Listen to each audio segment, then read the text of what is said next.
नमस्कार दोस्तों, एक बार फिर से आपका स्वागत है आपके अपने YouTube channel learn from home पर।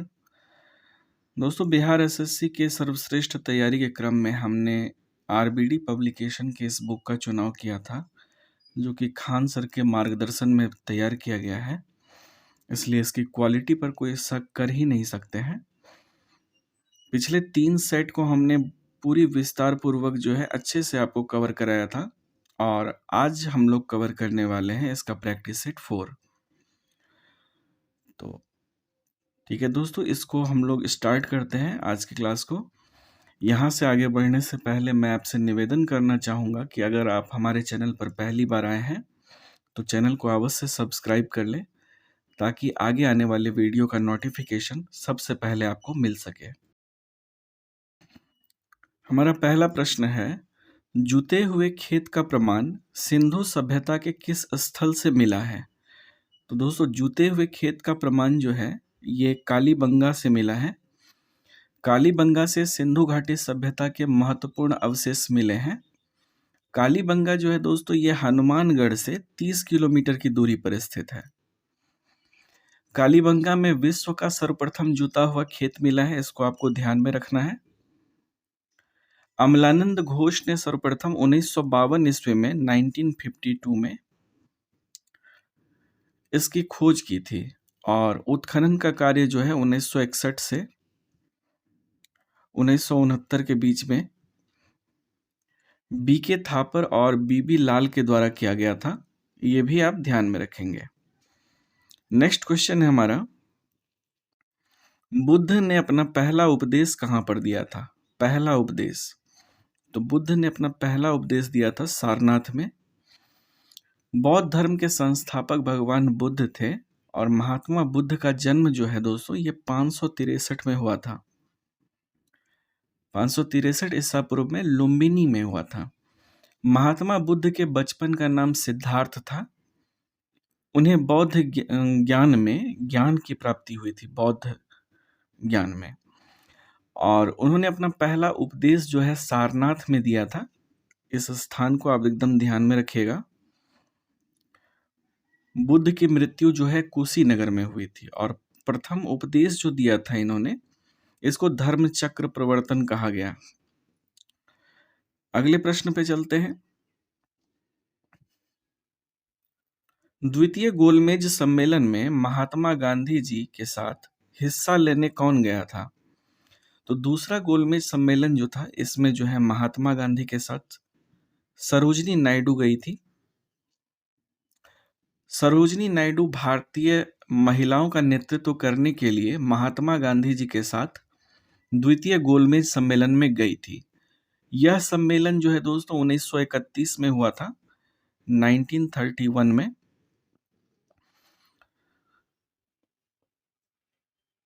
महात्मा गांधी कांग्रेस की ओर से हिस्सा लेने के लिए इस सम्मेलन में गए थे, इसको भी आप ध्यान में रखिएगा। नेक्स्ट क्वेश्चन है, भारत में प्रकाशित होने वाला प्रथम अखबार का नाम क्या था? तो भारत में प्रकाशित होने वाला पहला अखबार जो था ये बंगाल गजट था। ठीक है, तो भारत में प्रथम प्रकाशित समाचार पत्र जो है बंगाल गजट था। 1780 ईस्वी में 1780 में ये कोलकाता से प्रकाशित हुआ था। यह अंग्रेजी अखबार था जिसे कि जेम्स हिक्की ने प्रकाशित किया था। नाम भी याद रखिएगा, जेम्स हिक्की। अगला प्रश्न है, प्रार्थना समाज के संस्थापक कौन थे? प्रार्थना समाज के संस्थापक जो थे दोस्तों, ये थे आत्माराम पांडुरंग। आत्माराम पांडुरंग ने प्रार्थना समाज की स्थापना की थी, और इसकी स्थापना जो है दोस्तों महाराष्ट्र में हुई थी 1867 ईस्वी में। महाराष्ट्र में 1867 ईस्वी में 1867 में आत्माराम पांडुरंग के द्वारा किया गया था। प्रार्थना समाज के आंदोलन ने राजा राम मोहन राय द्वारा बंगाल में स्थापित ब्रह्म समाज, जिसकी स्थापना 1828 में हुई थी, ब्रह्म समाज की स्थापना 1828, तो वहां से प्रेरणा ग्रहण की और व्यक्तिगत तथा सामाजिक जीवन में स्वास्थ्य सुधार के लिए अपनी सारी शक्ति धार्मिक शिक्षा के प्रचार में अर्पित कर दी। तो इन पॉइंट्स को ध्यान में रखिएगा। अगला प्रश्न है, भारत के राष्ट्रीय आंदोलन के दौरान किस दिन को स्वतंत्रता दिवस के रूप में मनाया जाता है? तो भारत के राष्ट्रीय आंदोलन में स्वतंत्रता दिवस मनाया जाता है 26 जनवरी 1930 को। 26 जनवरी 1930 को देश का झंडा फहराया गया था। 26 जनवरी को स्वतंत्रता दिवस मनाने की शपथ ली गई थी और यही दिन था दोस्तों 26 जनवरी 1930। इसी दिन जो है देश के पहले प्रधानमंत्री जवाहरलाल नेहरू के नेतृत्व में इंडियन नेशनल कांग्रेस ने अंग्रेजी हुकूमत के खिलाफ पूर्ण स्वराज का ऐलान किया था। तो इन पॉइंट्स को आप ध्यान में रखेंगे। नेक्स्ट क्वेश्चन है हमारा, काकोरी रेलगाड़ी लूटपाट की कल्पना राम प्रसाद बिस्मिल और किसने की थी? तो ये किया था अशफाक उल्लाह खान ने। काकोरी रेलगाड़ी लूटपाट की कल्पना राम प्रसाद बिस्मिल और अशफाक उल्लाह खान ने की थी। यह ऐतिहासिक घटना 9 अगस्त 1925 को घटी थी। 9 अगस्त 1925।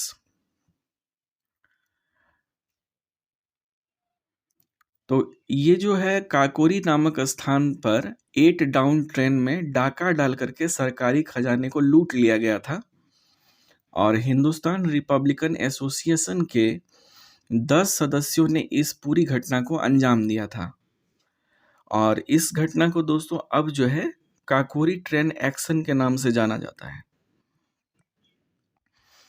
अगला प्रश्न है, महिलाओं के मताधिकार से संबंधित सफ्रागेट्स मूवमेंट किस देश में चलाया गया?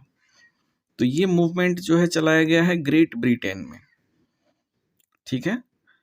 19वीं शताब्दी तक ब्रिटेन सहित यूरोप में महिलाओं को मताधिकार से वंचित रखा गया और सफ्रागेट्स मूवमेंट ग्रेट ब्रिटेन में चलाया गया। चुनाव में वोट देने का अधिकार महिलाओं को भी होना चाहिए, इसको लेकर के। तो 19वीं सदी के अंत में फिनलैंड, आइसलैंड, स्वीडन और पश्चिमी अमेरिका राज्य में महिलाओं को मतदान देने का अधिकार प्राप्त होने लगा। ठीक है, तो चलते हैं दोस्तों अगले प्रश्न की ओर। अगला प्रश्न है हमारा, अमेरिका के स्वतंत्रता युद्ध के दौरान ब्रिटेन के विरुद्ध लड़ने के लिए थॉमस पेन के किस काम ने उपनिवेशी लोगों को प्रेरित किया था? तो ये जो था दोस्तों, यह सामान्य बुद्धि इसका राइट आंसर हो जाएगा। तो सामान्य बुद्धि जो था, अमेरिका के स्वतंत्रता युद्ध के दौरान ब्रिटेन के विरुद्ध लड़ने के लिए थॉमस पेन ने सामान्य बुद्धि से उपनिवेश के लोगों को प्रेरित किया था। थॉमस पेन एक लेखक थे, साथ ही साथ आविष्कारक और बुद्धिजीवी और अमेरिका के संस्थापक लोगों में से एक थे। नेक्स्ट क्वेश्चन है, भारत की संविधान सभा के अध्यक्ष कौन थे? तो भारत की संविधान सभा के अध्यक्ष थे डॉक्टर राजेंद्र प्रसाद। भारत के संविधान सभा के अध्यक्ष डॉक्टर राजेंद्र प्रसाद थे, ध्यान में रखिएगा। जबकि अगर आपसे अस्थायी अध्यक्ष पूछ लिया जाए तो वो थे सच्चिदानंद सिन्हा। संविधान सभा का गठन कैबिनेट मिशन की सिफारिश के बाद संविधान को बनाने के लिए किया गया था, जिसे 26 नवंबर 1949 को पारित किया गया था। ये डेट भी ध्यान में रखिएगा, 26 नवंबर 1949, 1949। नेक्स्ट क्वेश्चन है, भारतीय संविधान समिति के अध्यक्ष कौन थे? तो संविधान समिति के अध्यक्ष जो थे दोस्तों, डॉक्टर सरदार वल्लभ भाई पटेल थे। भारतीय संविधान की जो प्रांतीय संविधान समिति थी, इसके अध्यक्ष सरदार वल्लभ भाई पटेल थे।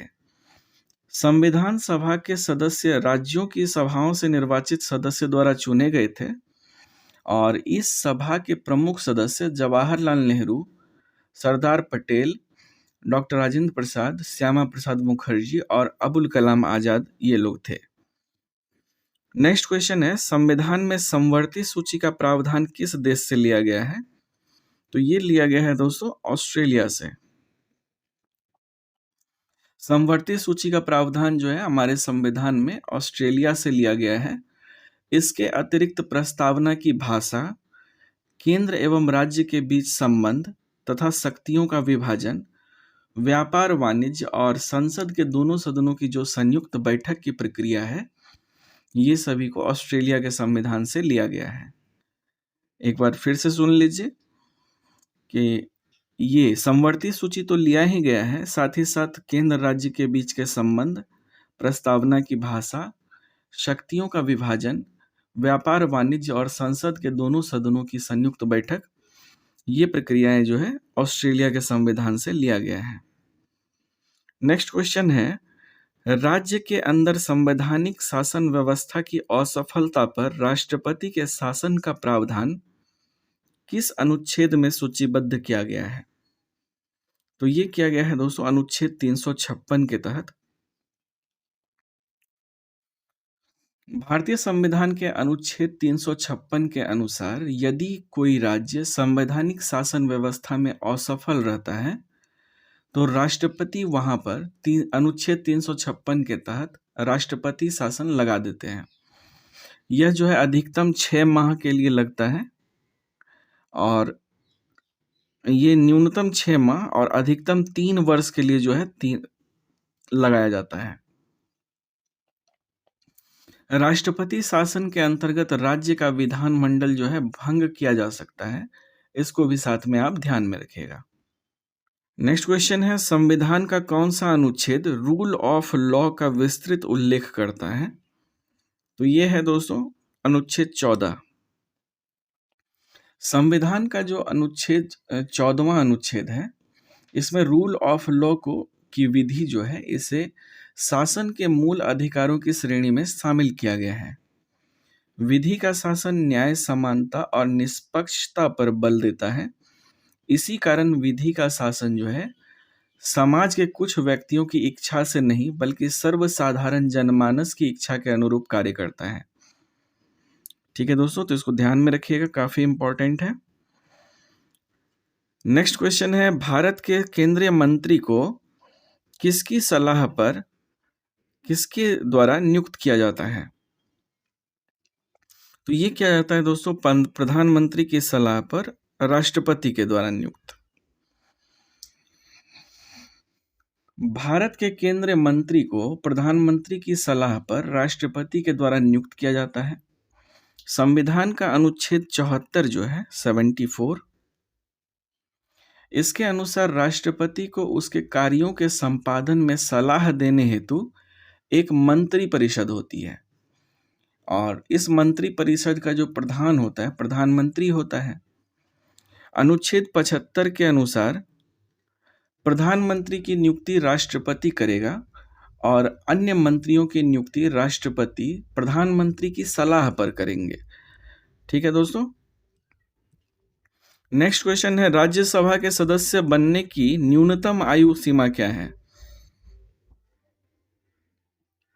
राज्यसभा के सदस्य बनने की न्यूनतम आयु 30 वर्ष होती है। राज्यसभा में सदस्य बनने के लिए न्यूनतम आयु है 30 वर्ष और राज्यसभा संसद का जो है दोस्तों उच्च सदन होता है।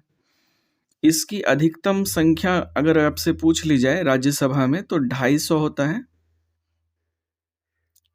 वर्तमान में इसमें टोटल 245 सदस्य हैं, इसको भी आप ध्यान में रखिएगा। इसमें 12 सदस्य राष्ट्रपति के द्वारा नामित होते हैं, इन्हें नामित सदस्य कहा जाता है और इनमें 6 साल के लिए सदस्य चुने जाते हैं। राज्यसभा के सदस्यों का कार्यकाल जो होता है ये 6 वर्ष का होता है। इसमें से जो 1/3 सदस्य होते हैं, 1/3 सदस्य प्रत्येक 2 वर्ष में जो है प्रत्येक 2 वर्ष बाद सेवानिवृत्त हो जाते हैं, यानी रिटायर हो जाते हैं और ये प्रक्रिया चलती रहती है। नेक्स्ट क्वेश्चन पे आते हैं दोस्तों, पंचायत चुनाव के लिए योग्य व्यक्ति के लिए निर्धारित न्यूनतम आयु कितनी होनी चाहिए? न्यूनतम आयु सीमा क्या है? तो इसके लिए जो है 21 वर्ष होनी चाहिए न्यूनतम आयु। पंचायत चुनाव लड़ने के लिए इच्छुक उम्मीदवारों की न्यूनतम आयु 21 वर्ष होनी चाहिए। 21 वर्ष से कम उम्र वाले मतदाता चुनाव में हिस्सा नहीं ले सकते हैं। एक ही व्यक्ति एक साथ एक से अधिक पद के लिए चुनाव लड़ सकता है, परंतु उन्हें अलग-अलग पद के लिए अलग-अलग नामांकन पत्र देना होता है। इन बातों को भी ध्यान में रखिएगा दोस्तों। नेक्स्ट क्वेश्चन है हमारा, भारत की विदेश नीति आधारित है। तो भारत की जो विदेश नीति है यह गुट निरपेक्षता की नीति पर आधारित है। भारत की विदेश नीति जो है गुट निरपेक्षता की नीति पर आधारित है। यह नीति प्रथम प्रधानमंत्री जवाहरलाल नेहरू के द्वारा प्रस्तुत की गई थी और उस समय जो है विश्व 2 गुटों में बटा हुआ था। ठीक है, तो पहला गुट जो था, पहला गुट मतलब मित्र राष्ट्र, धुरी राष्ट्र ऐसे करके था, और दूसरा गुट जो था ये दोस्तों मूलतः अमेरिकी गुट था।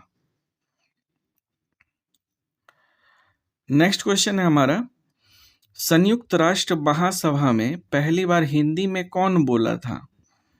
तो ये था हिंदी में बोलने वाले अटल बिहारी वाजपेयी जी थे। अटल बिहारी वाजपेयी के द्वारा जो है 1977 ईस्वी में, ईस्वी भी ध्यान में रख सकते हैं आप, 1977 अटल बिहारी वाजपेयी जी के द्वारा जो है संयुक्त राष्ट्र संघ में पहली बार हिंदी में भाषण दिया गया था। वे तत्कालीन जनता सरकार में विदेश मंत्री के पद पर नियुक्त थे। ठीक है दोस्तों।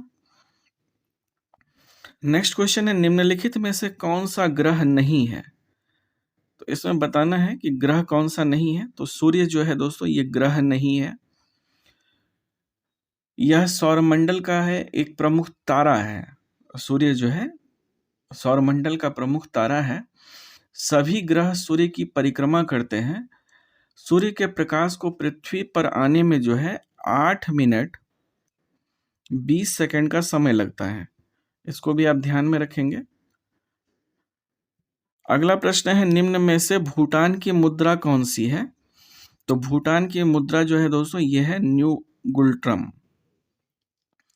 भूटान की मुद्रा नगुल्टम है और इसका भारतीय रुपया में आसानी से विनिमय किया जा सकता है।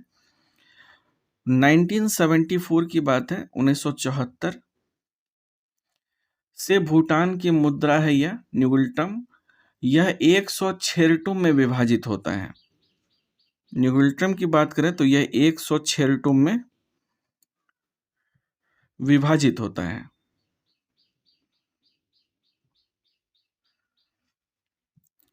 नेक्स्ट क्वेश्चन है, ऊपरी वायुमंडल निम्नलिखित में से कौन सी ग्रीन हाउस गैस नहीं है? ऊपरी वायुमंडल में तो इसमें से जो दोस्तों सल्फर डाइऑक्साइड है ये ग्रीन हाउस गैस नहीं है। ऊपरी वायुमंडल sulphur dioxide green house gas नहीं है। ऊपरी वायुमंडल की जो ओजोन परत होती है दोस्तों धूम कोहरा के कारण नष्ट हो रही है। ओजोन परत के कारण ही पृथ्वी पर जीवन संभव है। यह सूर्य की उच्च आवृत्ति के पराबैंगनी प्रकाश को अवशोषित कर लेती है, जो कि पृथ्वी के लिए काफी हानिकारक होती है। नेक्स्ट क्वेश्चन है, मृत सागर कहाँ स्थित है? तो मृत सागर जो है दोस्तों यह स्थित है इजराइल में। मृत सागर इजराइल, जॉर्डन, फिलिस्तीन के किनारे पर स्थित है। इसे दुनिया का सबसे निचला बिंदु कहा जाता है। मृत सागर में मुख्यतः जॉर्डन नदी और अन्य छोटी छोटी नदियां आकर के गिरती है, जिसको ध्यान में रखिएगा बिल्कुल। अगला प्रश्न है, सोमासी प्रवाह देखा जाता है। सोमासी प्रवाह देखा जाता है तो ये देखा जाता है दोस्तों हिंद महासागर में। सोमासी प्रवाह को जो है हिंद महासागर में देखा जाता है। हिंद महासागर दुनिया का तीसरा सबसे बड़ा महासागर है अगर आकार की बात की जाए। यह हिंद महासागर से जो है 46 डिग्री से 55 डिग्री पूर्वी देशांतर को पृथक करता है सोमासी प्रवाह।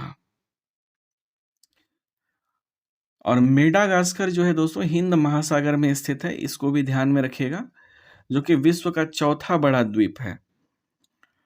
अगला प्रश्न है हमारा, 25वां प्रश्न है दोस्तों, कौन सी प्राकृतिक गैस पाइपलाइन एशिया में नहीं है? तो ये है रूबी पाइपलाइन, जो कि एक प्राकृतिक गैस पाइपलाइन है जो एशिया में नहीं है। यह संयुक्त राज्य अमेरिका में है। पूर्व पश्चिम गैस पाइपलाइन जो है,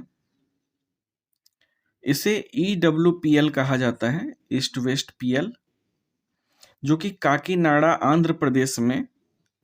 आंध्र प्रदेश में भरूच गुजरात का एक गैस पाइपलाइन है, और ये इसके बीच में परिवहन की एक परियोजना भी है। तो इसमें से जो है एशिया में नहीं है रूबी पाइपलाइन, इसको ध्यान में रखिएगा। नेक्स्ट क्वेश्चन है, निम्नलिखित भारतीय राज्यों में से किस में से कर्क रेखा नहीं गुजरती है? तो कर्क रेखा नहीं गुजरती है दोस्तों उत्तर प्रदेश से।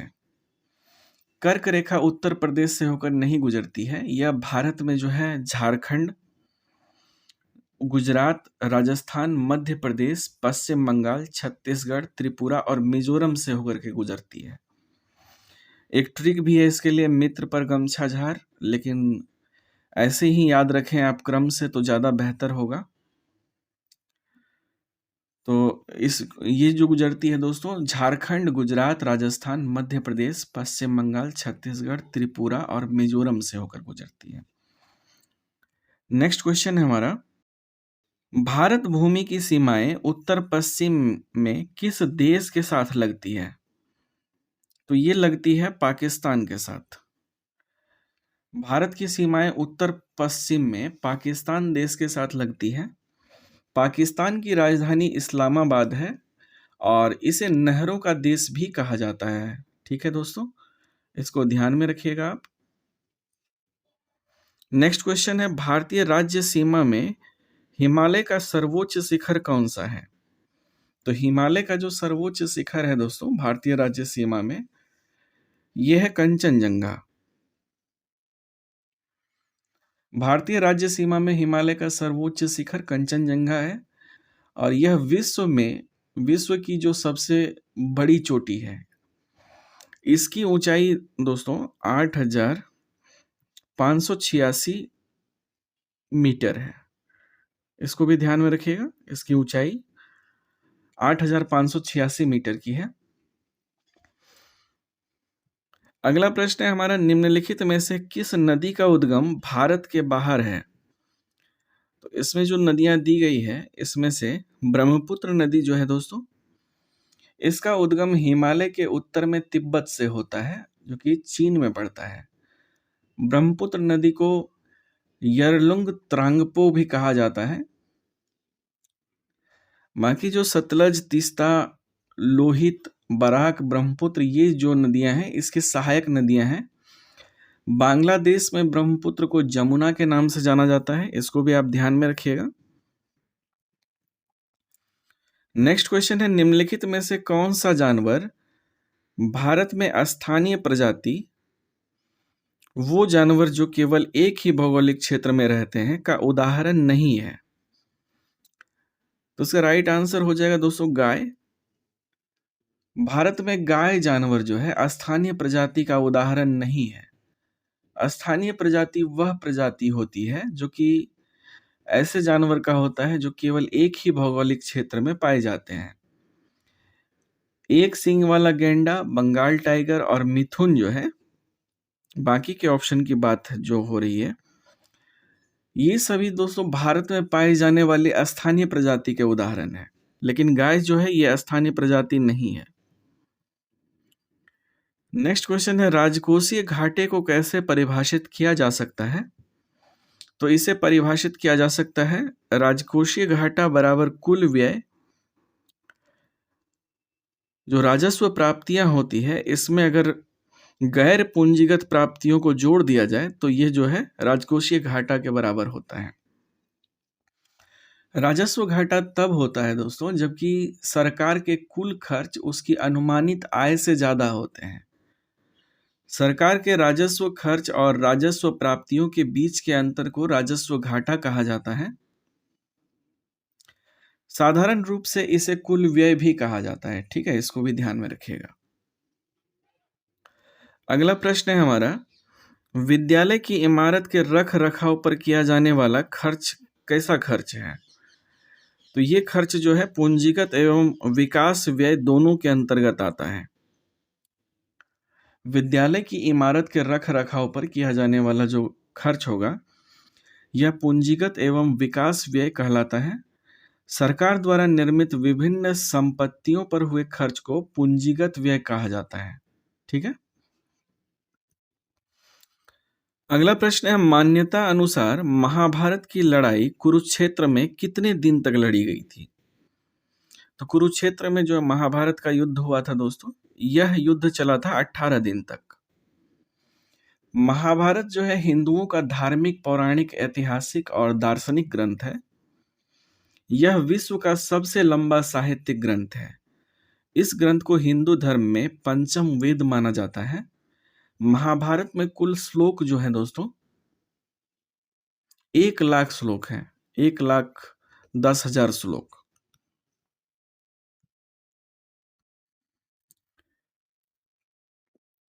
महाभारत की रचना वेद व्यास ने की थी।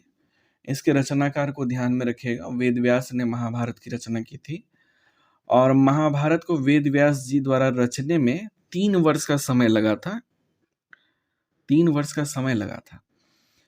और मान्यता ऐसी है कि महाभारत का लड़ाई कुरुक्षेत्र में 18 दिन तक लड़ा गया था और इसी को 18 पर्व में बांटा गया है महाभारत में।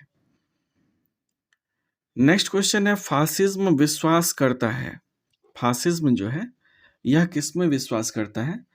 तो फासिज्म विश्वास करता है एक दल की प्रणाली में। फासिज्म विश्वास करता है एक दल की प्रणाली पर, इसको ध्यान में रखिएगा। पहली फासिस्ट मूवमेंट जो है इटली में दूसरे विश्व युद्ध के दौरान हुई थी। यह आंदोलन समाजवाद या साम्यवाद के विरुद्ध नहीं बल्कि उदारतावाद के विरुद्ध था। नेक्स्ट क्वेश्चन है दोस्तों, 22 दिसंबर जिस दिन प्रतिभाशाली श्रीनिवास रामानुजम का जन्म हुआ था, वह दिन किस प्रकार से मनाया जाता है? मतलब किस दिवस के रूप में मनाया जाता है? तो ये मनाया जाता है राष्ट्रीय गणित दिवस के रूप में। श्रीनिवास रामानुजन एक महान भारतीय गणितज्ञ थे। उन्होंने विश्लेषण एवं संख्या सिद्धांत के क्षेत्र में गहन योगदान दिया था और इनका जन्म जो है तमिलनाडु में हुआ था। इनके कार्यों से प्रभावित गणित के क्षेत्र में हो रहे काम के लिए 22 दिसंबर के दिन को राष्ट्रीय गणित दिवस के रूप में मनाया जाता है। इसको ध्यान में रखिएगा। अगला प्रश्न है, माघ मेला किस दिन शुरू होता है? तो माघ मेला जो है दोस्तों यह मकर संक्रांति के दिन शुरू होता है। हिंदू पंचांग के अनुसार मकर संक्रांति के दिन माघ मेले में यह मेला आयोजित किया जाता है। यह भारत के सभी प्रमुख तीर्थ स्थलों पर मनाया जाता है। ठीक है। अगला प्रश्न है, वह गुण जिस कारण कोई पदार्थ वायुमंडल की नमी को सोख लेता है, यह क्या कहलाता है? तो यह कहलाता है दोस्तों प्रस्वेदन। प्रस्वेदन पसीना निकालने या लाने की प्रक्रिया या भाव है। रसायन शास्त्र के अनुसार किसी चीज पर की जाने वाली वह प्रक्रिया जिससे वह चीज हवा की नमी के कारण पसीजने या गलने लगती है, इसे प्रस्वेदन कहा जाता है। निर्जलीकरण को इंग्लिश में डिहाइड्रेशन कहते हैं। शरीर में पानी की कमी का परिणाम होता है। यह स्थिति तब पैदा होती है जब शरीर से निकलने वाले पानी की मात्रा दिन भर में ली जाने वाली पानी की मात्रा से अधिक हो जाती है। 2 या 2 से अधिक तत्वों के मिश्रित रूप को पृथक करना जो है निथारना कहलाता है दोस्तों। और शुद्धि करने की प्रक्रिया या भाव शोधन जो है ये प्रक्रिया शोधन कहलाती है। तो बाकी के ऑप्शंस को भी हमने देख लिया है। नेक्स्ट क्वेश्चन है, पादप कोशिका में निम्नलिखित में से किसमें विभाजन की क्षमता होती है? तो विभाजन की क्षमता जो होती है दोस्तों यह शीर्षस्थ विभाज्योतक में होती है। पादप उत्तक 2 प्रकार के होते हैं। एक होता है विभाज्योतक तथा दूसरा होता है विभाज्योतक। विभाज्योतक में जो है विभाजन की क्षमता पाई जाती है और यह उत्तक पौधों में वृद्धि और विकास के लिए उत्तरदायी होता है। विभाज्योतक दोस्तों मुख्यतः 3 प्रकार के होते हैं, जो कि एक होता है शीर्ष विभाज्योतक, उसके बाद होता है पार्श्व विभाज्योतक और फिर होता है अंतर्देशीय विभाज्योतक। ये 3 प्रकार हैं, तो इनको भी ध्यान में रखिएगा आप। नेक्स्ट क्वेश्चन है उत्तक जो जीवों में जल परिवहन में मदद करता है वह कौन सा है? तो ये होता है दोस्तों जाइलम। जाइलम उत्तक का एक जाल है जो कि पूरे पेड़ में फैला हुआ होता है, जो नलिकाओं के आकार का होता है। पौधों में जल का परिवहन करने के लिए यह जिम्मेवार होता है। जड़ के द्वारा पौधे मिट्टी से जल को अवशोषित करते हैं। इस जल में पौधों के विकास के लिए अन्य आवश्यक खनिज तथा लवण भी विलेय के रूप में विद्यमान होते हैं। और बात करें अगर फ्लोएम की दोस्तों, तो फ्लोएम एक जटिल अस्थायी उत्तक है जो कि संवहन बंडल के अंदर पाया जाता है। जाइलम और फ्लोएम के अलावा पत्तियां मुख्यतः पैरेन्काइमा कोशिकाओं की बनी हुई होती है, इसको भी आप ध्यान में रखिएगा।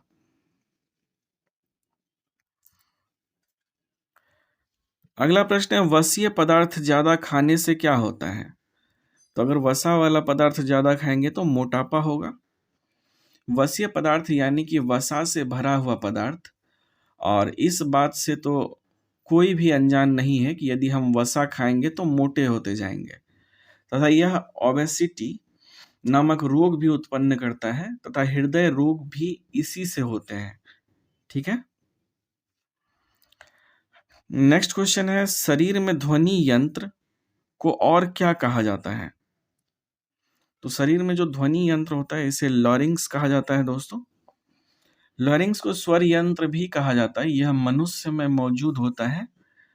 यह मनुष्य के श्वास नली के ऊपर तथा फेरिंग्स के नीचे की ओर स्थित होता है और इसके अंदर 2 वाक तंतु होते हैं जो कि आपस में कंपन करते हैं, जिससे कि हमारे आवाज का निर्माण होता है। नेक्स्ट क्वेश्चन है एल्बो जॉइंट। एल्बो जॉइंट जो होता है यह किस प्रकार का जॉइंट है? एल्बो जॉइंट दोस्तों कंधे का जोड़ होता है, ये कोहनी का जोड़। तो इस जॉइंट के बारे में पूछा जा रहा है कि ये कौन सा जॉइंट होता है? तो एल्बो जॉइंट जो होता है दोस्तों यह हिंज जॉइंट होता है। कोहनी संयुक्त एक उदाहरण है जो केवल बल और अग्रभुजा के विस्तार की अनुमति देता है। तो जोड़ों बाकी के जोड़ों का उदाहरण जैसे घुटने का जोड़ होता है, टखने का जोड़ होता है और उंगलियां और पैरों की उंगलियों के बीच का जो जोड़ होता है, ये आपका हिंज जॉइंट का उदाहरण है। अगला प्रश्न है वंशानुगत स्थानांतरण की इकाई क्या है? तो इसकी इकाई है दोस्तों जीन। आनुवांशिकता की मूलभूत इकाई जीन होती है, यानी कि इसी से हमारी आनुवांशिक विशेषताओं की जानकारी होती है। जैसे आंखों का रंग कैसा होगा, बालों का रंग कैसे होगा, यह जानकारी कोशिकाओं के केंद्र में स्थित जिस तत्व में रहती है उसे डीएनए कहा जाता है। और जीन शब्द का प्रयोग जो है सबसे पहले जोहानसन ने किया था, इसको भी ध्यान में रखिएगा। अगला प्रश्न है दोस्तों शरीर में आयोडीन की कमी से कौन सी बीमारी होती है? तो आयोडीन की अगर कमी हो जाए तो घेंघा नामक बीमारी होती है। आयोडीन की कमी से घेंघा, गर्भपात, शारीरिक विकास में रुकावट, मृत बच्चे का पैदा होना, काम करने में थकान, कमजोरी, विकलांगता आदि बहुत सारी बीमारियां होती है, बहुत सारी परेशानियां होती हैं।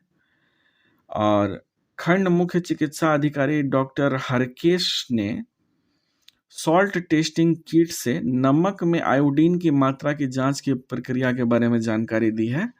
तो इन डॉक्टर जी के बारे में भी ध्यान रखिएगा। डॉक्टर का नाम है हरकेश। नमक में आयोडीन की मात्रा कितनी है ये इनको जांच करने का किट तैयार किए हैं। इससे पता चल जाएगा कि नमक में आयोडीन है या नहीं। नेक्स्ट क्वेश्चन है मशरूम जो कि कुकुरमुत्ता होता है दोस्तों, किसका उदाहरण है? तो ये जो है कवक का उदाहरण है, फंजाई। मशरूम यानी कवक जो होता है, यह मशरूम कुकुरमुत्ता जो है दोस्तों, यह कवक का उदाहरण है। इसमें क्लोरोफिल नहीं पाई जाती है, जिसके कारण इसमें प्रकाश संश्लेषण की प्रक्रिया नहीं होती है। तो यह जो है मृतोपजीवी तथा परजीवी के रूप में अपना जीवन जीते हैं। अगला प्रश्न है अस्थि सुषुप्तता यानी कि ऑस्टियोपोरोसिस की बीमारी से होता है, किसकी कमी से होता है? तो ये जो है दोस्तों होता है कैल्शियम की कमी से। ऑस्टियोपोरोसिस जो है हड्डी का एक सामान्य रोग है जिसमें कि कैल्शियम की कमी के कारण हड्डियां इतनी कमजोर हो जाती है कि वे बुरादे की तरह झड़ने लगती है। इस रोग से पीड़ित मरीज में छींकने से भी जो है फ्रैक्चर होने का आशंका रहता है। अगर छींक लिए तो हड्डी टूट गई। ठीक है, तो ये काफी हानिकारक है, इसलिए कैल्शियम का लेवल जो है शरीर में मेंटेन रहना अति आवश्यक है। अगला प्रश्न है निम्न में से कौन एक प्राथमिक उपभोक्ता है? तो इसमें से जो है दोस्तों हिरण, यह एक प्राथमिक उपभोक्ता है। प्राथमिक उपभोक्ता वे ऐसे जीव होते हैं जो कि ऊर्जा और पोषक तत्वों के उत्पादकों का उपभोग करते हैं। पारिस्थितिकी में जीवों को खिलाने वाले जीवों को उपभोक्ताओं के रूप में वर्गीकृत किया जाता है। प्राथमिक उपभोक्ता अन्य उपभोक्ताओं से अलग अलग जीवों को खिलाते हैं जो अपना भोजन बनाते हैं। जैसे पौधा जो हो गया, पौधा दोस्तों उत्पादक में आता है। इसको खाने वाले प्राथमिक उपभोक्ता हिरन हो गए। हिरन को खाने वाला जो है शेर हो गया द्वितीयक उपभोक्ता। इस तरह से चलता है। जैसे हिरन जो है दोस्तों ये प्राथमिक उपभोक्ता का जीव है। नेक्स्ट क्वेश्चन है हमारा किन दो भौतिक राशियों के मात्रक समान हैं? ऐसे दो भौतिक राशियां बतानी है जिनके मात्रक समान है। तो ये दोस्तों वेग और चाल जो है दोनों का मीटर प्रति सेकंड होता है मात्रक, और चाल का भी ऐसा ही मात्रक मीटर प्रति सेकंड होता है। जबकि बल की बात करें तो न्यूटन होता है, ऊर्जा का जूल होता है। त्वरण जो है दोस्तों इसका मीटर प्रति सेकंड स्क्वायर होता है। दूरी का मीटर होता है, वेग का मीटर प्रति सेकंड होता है। तो ये जो दोस्तों है मतलब मात्रक और मात्रा, ये आपको याद होना चाहिए, इससे जुड़े हुए प्रश्न रहते ही रहते हैं। अगला प्रश्न है एक पहाड़ी पर चढ़ते हुए वाहन का ड्राइवर गियर का अनुपात रखता है। तो ये जो रखता है दोस्तों ये रहता है 1 के बराबर या उससे अधिक। जब एक व्यक्ति अपने वाहन को एक पहाड़ी पर चढ़ाता है तो उस समय अपने वाहन के गियर का अनुपात 1 के बराबर या उससे अधिक रखना होता है। नेक्स्ट क्वेश्चन है एक गोली टकराती है और एक अनुप्रस्थ घर्षणहीन मेज पर पड़े एक ठोस ब्लॉक में फंस जाती है। इस प्रक्रिया में कौन सी भौतिक राशि सुरक्षित है? तो जब ऐसा होगा दोस्तों तो केवल इसमें संवेग जो है सुरक्षित रहेगा। जब एक गोली टकराती है और एक अनुप्रस्थ घर्षणहीन मेज पर पड़े ब्लॉक में धंस जाती है, इस प्रक्रिया में संवेग भौतिक राशि जो है सुरक्षित रहती है। संवेग द्रव्यमान तथा वेग का गुणनफल होता है दोस्तों। संवेग का परिणाम जो होता है और दिशा होने के कारण जो है यह एक सदिश राशि है, इसको भी आप ध्यान में रखिएगा। अगला प्रश्न है मात्रा स्थिर रखते हुए जब किसी पिंड की गति को दोगुनी की जाती है तो क्या होता है? तो ऐसा करने पर उसका संवेग दोगुना हो जाता है। संवेग यानी कि मोमेंटम। संवेग एक सदिश राशि है, इसका एक परिमाण होता है परिमाप और एक दिशा होती है। किसी वस्तु के द्रव्यमान और वेग के गुणनफल को ही संवेग कहते हैं। द्रव्यमान एवं वेग P बराबर mv होता है फॉर्मूला। किसी वस्तु के वेग में परिवर्तन की दर को त्वरण कहते हैं और इसकी मात्रा जो होती है मीटर प्रति सेकंड स्क्वायर से मापी जाती है। यह एक सदिश राशि है। ऊर्जा कई रूपों में पाई जाती है, जैसे तने हुए स्प्रिंग में जो कि ऊर्जा होती है उसे स्थितिज ऊर्जा कहते हैं। बहते हुए पानी की ऊर्जा को गतिज ऊर्जा कहते हैं। तो ये दोस्तों ऊर्जा का उदाहरण हो गया आपके सामने। नेक्स्ट क्वेश्चन है, बहुत उच्च आवृत्ति की तरंग दैर्घ्य क्या होती है? तो ये होती है छोटी। बैंगनी रंग की आवृत्ति सबसे अधिक पाई जाती है तथा इसकी तरंग दैर्घ्य सबसे कम होती है। इसलिए ऐसा देखा गया है कि बैंगनी रंग दूरी से देखा नहीं जा सकता है, जबकि इसके विपरीत लाल रंग की आवृत्ति सबसे कम है, इसलिए इसका तरंग दैर्घ्य सबसे अधिक होता है और इसे काफी दूर से देखा जा सकता है। अगला प्रश्न है दोस्तों, ध्वनि मापक इकाई को क्या कहते हैं? तो ध्वनि मापक इकाई को हम लोग कहते हैं डेसिबल। ध्वनि के माप इकाई को डेसिबल कहते हैं। ध्वनि एक तरह का विक्षोभ या कंपन होता है जो कि ठोस, द्रव या गैस से होकर के संचरित होता है। मानव कान की श्रवण क्षमता जो होती है दोस्तों, ये 20 हर्ट्ज से लेकर के 20,000 हर्ट्ज तक होती है। इसको भी ध्यान में रखिएगा। इतने के बीच में अगर आवृत्ति होगी तो मनुष्य का कान इसे आसानी से सुन सकता है। नेक्स्ट क्वेश्चन है, इस उपकरण का इस्तेमाल मैदान से खरपतवार हटाने के लिए किया जाता है, इसका नाम बताना है। तो ये उपकरण जो होगा दोस्तों क्या होगा? कुदाल। कुदाल खेती बाड़ी में उपयोग में आने वाला एक उपकरण है। इसकी सहायता से जमीन को खोदा जाता है या गड्ढा खोदने, नाली बनाने, मिट्टी खोदने आदि के काम में आता है। इसमें लोहे की बनी एक चौड़ी फाल होती है, इस तरह का होता है।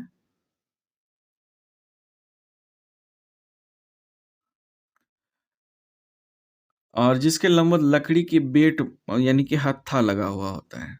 यहाँ पे लकड़ी का हत्था होता है और ये लोहे का होता है। नेक्स्ट क्वेश्चन है, जब उपयुक्त आवृत्ति का प्रकाश किसी धातु पृष्ठ पर पड़ता है तो इलेक्ट्रॉनों के उत्सर्जन की प्रक्रिया को क्या कहते हैं? तो ऐसी स्थिति में इलेक्ट्रॉनों के उत्सर्जन की प्रक्रिया को प्रकाश वैद्युत प्रभाव कहते हैं। प्रकाश वैद्युत प्रभाव वह घटना है जिसमें वैद्युत आवेशित कणों को किसी पदार्थ के भीतर या उस समय छोड़ा जाता है जब वह वैद्युत चुंबकीय विकिरण को अवशोषित करता है। प्रभाव को अक्सर धातु की प्लेट से इलेक्ट्रॉनों की अस्वीकृति के रूप में परिभाषित किया जाता है जबकि प्रकाश उस पर गिरता है। ठीक है दोस्तों। नेक्स्ट क्वेश्चन है, किसी प्रतिरोध से प्रवाहित होने वाली वैद्युत धारा के कारण उत्पन्न ऊष्मा को क्या कहते हैं? ऊष्मा का लक्षण क्या होता है ये बताना है। तो इसमें जो है दोस्तों क्या होता है कि वैद्युत धारा के वर्ग के समानुपाती होती है वो। यदि किसी चालक का प्रतिरोध नियत रहता है तो उसमें नियत समय में उत्पन्न हुई ऊष्मा द्वारा जो है विद्युत धारा के वर्ग के समानुपाती होती है। बहती हुई धारा का मान किसी चालक में नियत हो तो निश्चित समय से उत्पन्न ऊष्मा जो है चालक के प्रतिरोध के समानुपाती होती है। ठीक है। ऊष्मा जो हीट प्रोड्यूस होगा रेसिस्टेंस के समानुपाती होगा। अगला प्रश्न है, सामान्यतः द्रव ऊंचे तल से नीचे तल की ओर प्रवाहित होते हैं। निम्नलिखित में से कौन सा द्रव ग्लास में रखने पर ऊपर की ओर चढ़ सकता है? तो ये जो हीलियम द्रव है दोस्तों, द्रव हीलियम, इसमें ऐसी गुण होती है कि सामान्य द्रव जो है ऊंचे तल से नीचे तल की ओर प्रवाहित होते हैं, परंतु हीलियम द्रव के रूप में एक ग्लास में रखने पर ऊपर की ओर बढ़ता है। तरल नाइट्रोजन जिसका क्वथनांक 196 डिग्री सेल्सियस होता है। इसका उपयोग विभिन्न प्रकार की चीजों के लिए किया जाता है, जैसे कि कंप्यूटर के लिए शीतलक, चिकित्सा में अवांछित त्वचा पूर्व कैंसर कोशिकाओं को हटाने के लिए, और क्रायोजेनिक्स में। तो इन चीजों में इसका प्रयोग किया जाता है, आप इसको ध्यान में रखेंगे। अगला प्रश्न है, मक्खन किसका एक उदाहरण है? तो मक्खन जो है दोस्तों, यह पायस का उदाहरण है। दो या दो से अधिक मिश्रण को मिलाने से पायस बनता है। मक्खन, गोंद, दूध, ये सभी जो है पायस का ही उदाहरण है। तेल क्षेत्र में भी पायस शब्द का इस्तेमाल होता है, जैसे तेल और पानी का मिश्रण अपरिशोधित कच्चा तेल होता है। अगला प्रश्न है दोस्तों, एक परमाणु जिसकी परमाणु संख्या 14 है, तो संयोजक इलेक्ट्रॉनों की संख्या क्या होगी? एक परमाणु जिसकी परमाणु संख्या 14 है, तो इसका इलेक्ट्रॉनिक कॉन्फ़िगरेशन निकालेंगे हम लोग। 2, 8 और 4 निकलेगा, यानी कि उसके आखिरी कक्ष में 4 इलेक्ट्रॉन है, तो उसका संयोजक इलेक्ट्रॉन भी दोस्तों क्या होंगे? 4 ही होंगे। तो उसके संयोजक इलेक्ट्रॉन भी 4 ही होंगे, जैसे कि सिलिकॉन। आइए नेक्स्ट क्वेश्चन को देखते हैं। उन तत्वों के समूह को छांटिए जिसमें केवल धातुएं ही हों। ठीक है, तो इसमें से जो धातु वाला है ये है बेरिलियम, कैल्शियम, स्ट्रांसियम, सोडियम। ये चारों जो है दोस्तों, ये धातु है। तो बेरिलियम, कैल्शियम, स्ट्रांसियम तथा सोडियम चारों धातु है। सोडियम एक रासायनिक तत्व है जिसका परमाणु संख्या 11 होता है, और यह पहले ग्रुप यानी कि क्षारीय धातु में पाया जाता है। इसी प्रकार बेरिलियम जो होता है दोस्तों, बेरिलियम, कैल्शियम और स्ट्रांसियम तीनों ही ऐसे रासायनिक तत्व हैं जो कि दूसरे ग्रुप यानी कि पृथ्वी क्षारीय धातु में पाए जाते हैं। तो ये सभी धातु हैं, इसको ध्यान में रखिएगा। अगला प्रश्न है, बटर स्कॉच किसकी नवीन व्यापारिक किस्म है? तो बटर स्कॉच जो है दोस्तों, ये गुलाब का व्यापारिक किस्म है। बटर स्कॉच रोज जो होता है, ये हल्के मक्खन और पीले और सुनहरे आलू के प्रकाश के साथ पीले रंग का पेस्टल सेट है। अगला प्रश्न है, संयोजक यौगिक क्या होते हैं? तो संयोजक यौगिक जो होते हैं, इसके गलनांक और क्वथनांक उच्च होते हैं। आयनिक यौगिकों में उच्च गलनांक और क्वथनांक होते हैं क्योंकि विरोधी आवेशित आयनों के बीच आकर्षण का एक मजबूत इलेक्ट्रोस्टैटिक बल होता है, और इसलिए आयनों के बीच जो है मजबूत संबंध बल को तोड़ने के लिए बड़ी मात्रा में ऊर्जा की आवश्यकता होती है। नेक्स्ट क्वेश्चन है दोस्तों, बोरिक एसिड और बोरेक्स बफर मिश्रण का पीएच रेंज क्या है? तो इसका पीएच रेंज होता है 6.8 से 9.2। बोरिक एसिड और बोरेक्स बफर मिश्रण का 6.8 से लेकर के 9.2 तक पीएच मान है। बोरिक एसिड का जलीय घोल प्रकृति में कमजोर अम्लीय पाया जाता है, इसको ध्यान में रखिएगा। नेक्स्ट क्वेश्चन है, निम्न में से किस अणु आयन में अयुग्मित इलेक्ट्रॉन नहीं होते हैं? तो इसमें से जो ऑक्सीजन पर -2 है, शुरुआत में ऑक्सीजन में परमाणु संख्या 8 के अनुसार आखिरी कक्ष के अंदर 6 इलेक्ट्रॉन पाए जाते हैं, लेकिन जब यह 2 इलेक्ट्रॉन और ले ले तो उस पर 2 ऋणात्मक आवेश आ जाता है, इस तरह से, जिससे कि उसके आखिरी कक्ष में 8 इलेक्ट्रॉन हो जाएंगे। ठीक है, अगला प्रश्न है, स्टेनलेस स्टील के निर्माण में स्टील में कौन सी अधातु मिलाई जाती है? तो ये मिलाया जाता है दोस्तों कार्बन। स्टेनलेस स्टील कम से कम 10.5% अर्थात 10.5% क्रोमियम, इसमें 1.2% जो है कार्बन, ये जो है दोस्तों क्रोमियम है, 1.2% जो है कार्बन, और बाकी के जो है अन्य मिश्र धातु तत्वों से युक्त स्टील होता है, इसको ध्यान में रखिएगा।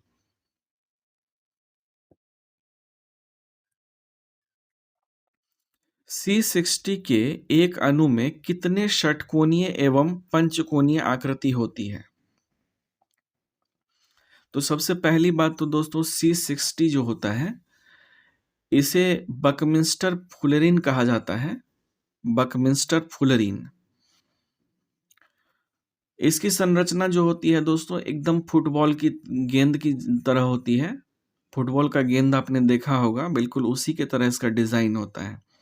तो C60 को बकमिंस्टर फुलेरिन कहा जाता है, और इसके अंदर जो है 12 पंचकोण पाया जाता है, 12 पंचकोण और 20 षटकोण पाए जाते हैं। ठीक है, तो राइट आंसर हमारा दोस्तों ऑप्शन ए होगा। इसके अंदर जो है 12 पंचकोण तथा 20 षटकोण पाए जाते हैं। इसको ध्यान में रखिएगा कि इसका संरचना जो होता है बिल्कुल फुटबॉल की गेंद की तरह होता है, और उस पर जो डिजाइन बने होते हैं एकदम बिल्कुल उसी की तरह होता है। नेक्स्ट क्वेश्चन है, उदंतपुर शिक्षा केंद्र निम्न में से किस राज्य में स्थित था? तो ये स्थित था दोस्तों बिहार में। अगला प्रश्न है, सोन और गंगा नदी का संगम बिहार के किस जिले में स्थित है? तो ये संगम दोस्तों पटना में होता है। अगला प्रश्न है, प्रधानमंत्री नरेंद्र मोदी ने राजस्थान के किस शहर में महाजनसंपर्क अभियान शुरू किया है? तो ये किया गया है अजमेर में। प्रधानमंत्री ने राजस्थान के अजमेर में सभी 543 लोकसभा क्षेत्र को कवर करते हुए भारतीय जनता पार्टी के महीने भर चलने वाले अखिल भारतीय महाअभियान में महाजनसंपर्क की शुरुआत की। ठीक है, अगला प्रश्न है, हाल ही में बालासोर में एक बड़ा हादसा हुआ है। बालासोर किस राज्य में स्थित है? तो बालासोर जो है दोस्तों ओडिशा में पड़ता है। 2 जून 2023 को चेन्नई जाने वाली कोरोमंडल एक्सप्रेस के 10 से 12 डब्बे शाम में करीब 7 बजे पटरी से उतर गए थे और बगल के ट्रैक पर गिर गए थे। तो बगल के ट्रैक पर आ रही बेंगलुरु हावड़ा सुपर फास्ट जो ट्रेन थी उससे टकरा गई, और इस भीषण हादसे में जो है एक मालगाड़ी भी चपेट में आ गई। तो इसी भीषण हादसे में लगभग 280 लोगों से अधिक की मौत हो गई और 900 से ज्यादा लोग इसमें घायल हुए। तो यही घटना घटी थी ओडिशा में, इसको ध्यान में रखिएगा। अगला प्रश्न है, इनमें से किसे नोबेल शांति पुरस्कार 2019 से सम्मानित किया गया है? तो नोबेल का जो 2019 में शांति पुरस्कार दिया गया है दोस्तों, ये दिया गया है अबी अहमद अली को। इथियोपिया के प्रधानमंत्री हैं अबी अहमद अली, इन्हें शांति का नोबेल पुरस्कार मिला 2019 के लिए। 2021 का नोबेल शांति पुरस्कार जो है दोस्तों मारिया रेसा और दमित्री मुराटोव को मिला अभिव्यक्ति की स्वतंत्रता के लिए। तो 21 वाला भी ध्यान में रखिएगा। अगला प्रश्न है, राष्ट्रीय आंदोलन के दौरान पहला स्वतंत्रता दिवस किस तिथि को मनाया गया था? तो ये मनाया गया था 26 जनवरी 1930 को। पहली बार स्वतंत्रता दिवस जो है 26 जनवरी 1930 को मनाया गया। ये क्वेश्चन दोस्तों रिपीटेड है, इसकी व्याख्या हम लोगों ने अच्छे से कर ली है कि जवाहरलाल नेहरू के जो है उपस्थिति में तिरंगा फहराया गया था, और आज़ादी मिलने के बाद जो है आधिकारिक रूप से 15 अगस्त को हम लोग मनाने लगे। संविधान जो है उस दिन की महत्ता कम ना हो, इसलिए 26 जनवरी 1950 को संविधान को लागू करके हमने गणतंत्र दिवस के रूप में मनाने का निश्चय लिया। तो पहला स्वतंत्रता दिवस जो है दोस्तों ये 26 जनवरी 1930 को ही मनाया गया था, इसको ध्यान में रखिएगा। नेक्स्ट क्वेश्चन है, भारत के मुख्य चुनाव आयुक्त और चुनाव आयुक्तों की नियुक्ति कौन करता है? तो इसकी नियुक्ति का जिम्मा जो है भारत के राष्ट्रपति लेते हैं, मतलब राष्ट्रपति के द्वारा नियुक्ति होती है इनकी। भारत के मुख्य निर्वाचन आयुक्त की नियुक्ति भारत के राष्ट्रपति के द्वारा की जाती है। मुख्य निर्वाचन आयुक्त का कार्यकाल जो होता है दोस्तों, ये 6 वर्ष का होता है या फिर 65 वर्ष, जो पहले हो जाए होता है। वर्तमान में मुख्य निर्वाचन आयुक्त सुशील चंद्रा है, इनका नाम भी ध्यान में रखिएगा। अगला प्रश्न है, इनमें से कौन सा भारत का पहला रिएक्टर है जिसे U-233 को ईंधन के रूप में, यूरेनियम 233 को ईंधन के रूप में उपयोग करने के लिए डिजाइन किया गया है? तो ये है दोस्तों कामिनी। भारत के कलपक्कम में स्थित कामिनी जो है, कलपक्कम मिनी रिएक्टर, ये भारत का पहला ऐसा रिएक्टर है जो कि यूरेनियम 233 को ईंधन के रूप में जलाता है। पूरे विश्व में परमाणु रिएक्टर में ईंधन के रूप में यूरेनियम 235 का प्रयोग किया जाता है। इसका कारण यूरेनियम का परमाणु रिएक्टर के लिए बेहद उपयुक्त होना है। ठीक है। अगला प्रश्न है, भारत के प्रथम मानव रहित चंद्र अन्वेषण लूनर प्रोब चंद्रयान 1 को कहां से प्रक्षेपित किया गया था? तो ये प्रक्षेपित किया गया था श्रीहरिकोटा से। भारत का प्रथम चंद्र मिशन चंद्रयान 1 जो है, श्रीहरिकोटा से 22 अक्टूबर 2008 को सफलतापूर्वक प्रमोचित किया गया। इसके सफल प्रक्षेपण के साथ ही भारत दुनिया का जो है 6ठा ऐसा देश बन गया जिसने चांद के लिए अपना अभियान भेजा है। ठीक है दोस्तों। नेक्स्ट क्वेश्चन है, निम्नलिखित में से कौन 1923 में गठित स्वराज पार्टी के संस्थापक सदस्यों में से एक थे? तो इसमें से जो है चितरंजन दास, ये उसमें से एक सदस्य थे। स्वराज पार्टी पराधीन भारत के, यानी गुलाम भारत जो था हमारा, उसके स्वतंत्रता संग्राम के समय बना एक राजनीतिक दल था। इस दल की स्थापना 1 जनवरी 1923 को दीनबंधु चितरंजन दास और मोतीलाल नेहरू ने की थी। यह दल भारतीयों के लिए अधिक स्वशासन और राजनीतिक स्वतंत्रता की प्राप्ति के लिए कार्य कर रहा था। तो इन पॉइंट्स को भी ध्यान में रखिएगा दोस्तों। अगला प्रश्न है, इनमें से किससे खान-ए-खाना की उपाधि से सम्मानित किया गया था? तो खान-ए-खाना की उपाधि से जो है बैरम खां को सम्मानित किया गया था। बैरम खान खान-ए-खाना की उपाधि से सम्मानित थे। वे हुमायूं के साढ़ू थे दोस्तों। हुमायूं जो थे ना, हुमायूं के ये साढ़ू थे खान-ए-खाना। रहीम के पिता बैरम खां 13 वर्ष के अकबर के अभिभावक थे और 1584 में रहीम को खान-ए-खाना की उपाधि से अकबर के द्वारा सम्मानित किया गया था। तो इन बातों को ध्यान में रखिएगा। अगला प्रश्न है, कर्क रेखा इनमें से किस राज्य से नहीं गुजरती है? तो कर्क रेखा जो है दोस्तों असम से नहीं गुजरती है। बाकी कर्क रेखा जो है भूमध्य रेखा के समांतर 23.5 डिग्री से गुजरती है।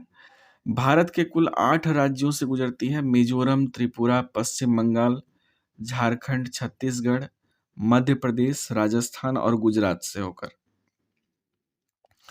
कर्क रेखा जो है दोस्तों ये काल्पनिक रेखा है जो भारत को लगभग 2 समान भागों में विभाजित करती है। कर्क रेखा सबसे उत्तरी अक्षांश है और मकर रेखा जो है पृथ्वी पर सबसे दक्षिणी अक्षांश है। इसको भी ध्यान में रखिएगा। अगला प्रश्न है, भारत ने कब पहली बार क्योटो प्रोटोकॉल पर हस्ताक्षर किए और अपना समर्थन दिया? तो ये था दोस्तों अगस्त 2002, जबकि क्योटो प्रोटोकॉल हुआ था। क्योटो प्रोटोकॉल तो हुआ था दोस्तों दिसंबर 1997 में। क्योटो प्रोटोकॉल को 1997 में दिसंबर में क्योटो जापान में अपनाया गया था और फरवरी 2005 में जो है ये लागू हुआ था। भारत ने 26 अगस्त 2002 को क्योटो प्रोटोकॉल पर हस्ताक्षर किया था। ठीक है। तो इन तमाम बातों को ध्यान में रखिएगा। 1997 है ये, 1997, और 2005 में जो है इसको लागू किया गया था। भारत ने अपना समर्थन जो है 26 अगस्त 2002 को दिया था।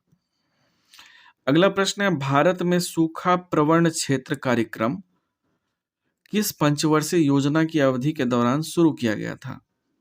तो ये शुरू किया गया था दोस्तों चौथी पंचवर्षीय योजना के दौरान। सूखा प्रवण क्षेत्र कार्यक्रम 1973 से लेकर के 1974, 1973 से 1974 में केंद्रीय प्रायोजित कार्यक्रम है, जो कि एक एकीकृत क्षेत्र विकास कार्यक्रम के रूप में शुरू किया गया था। सूखा प्रवण क्षेत्र कार्यक्रम चतुर्थ पंचवर्षीय योजना के दौरान शुरू हुआ था, इसको ध्यान में रखिएगा। नेक्स्ट क्वेश्चन है, विश्व छात्र दिवस वर्ल्ड स्टूडेंट्स डे कब मनाया जाता है? तो ये मनाया जाता है दोस्तों 15 अक्टूबर को। 15 अक्टूबर को दुनिया भर में हर वर्ष विश्व छात्र दिवस मनाया जाता है। यह दिवस भारत रत्न और पूर्व राष्ट्रपति डॉक्टर एपीजे अब्दुल कलाम की जयंती के रूप में मनाया जाता है। संयुक्त राष्ट्र संघ अर्थात यूएनओ ने उनके जन्मदिन पर ही 15 अक्टूबर 2010 को विश्व विद्यार्थी दिवस घोषित किया था। सबसे पहले जो है 2010 में घोषित किया गया था, इसको भी ध्यान में रखिएगा। अगला प्रश्न है दोस्तों, श्री लिंगराज मंदिर किस शहर में स्थित है? तो लिंगराज मंदिर जो है यह भुवनेश्वर में है। भगवान त्रिभुवनेश्वर अर्थात शिव को समर्पित लिंगराज मंदिर भारत के ओडिशा प्रांत की राजधानी भुवनेश्वर में स्थित है। यह भुवनेश्वर का मुख्य मंदिर है तथा इस नगर के प्राचीनतम मंदिरों में से एक है, और इसका निर्माण जो है सोमवंशी राजवंश के राजाओं ने कराया था। सोमवंशी, ठीक है दोस्तों।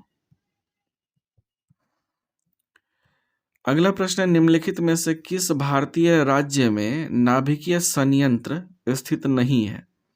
बताना है। तो इसमें से जो बिहार है दोस्तों अपना, इसमें भारत के बिहार राज्य में नाभिकीय संयंत्र नहीं है। भारत का सबसे बड़ा न्यूक्लियर पावर प्लांट का नाम जो है दोस्तों ये कुडनकुलम है, जो कि तमिलनाडु में स्थित है। कुडनकुलम तमिलनाडु में है, दक्षिणी भारत में स्थित है। यह भारत की सबसे अधिक क्षमता वाला परमाणु संयंत्र है। अगला प्रश्न है, संवैधानिक उपचार का अधिकार संविधान का हृदय और आत्मा है, यह कथन किसका है? तो ये कथन जो है दोस्तों डॉक्टर भीमराव अंबेडकर जी का है। अनुच्छेद 32 में वर्णित संवैधानिक उपचार के अधिकार को भीमराव अंबेडकर ने संविधान की आत्मा कहा है। अनुच्छेद 32 के तहत जो है सर्वोच्च न्यायालय किसी व्यक्ति के मूल अधिकारों के उल्लंघन पर 5 प्रकार की रीट जारी कर सकता है, इसको ध्यान में रखिएगा।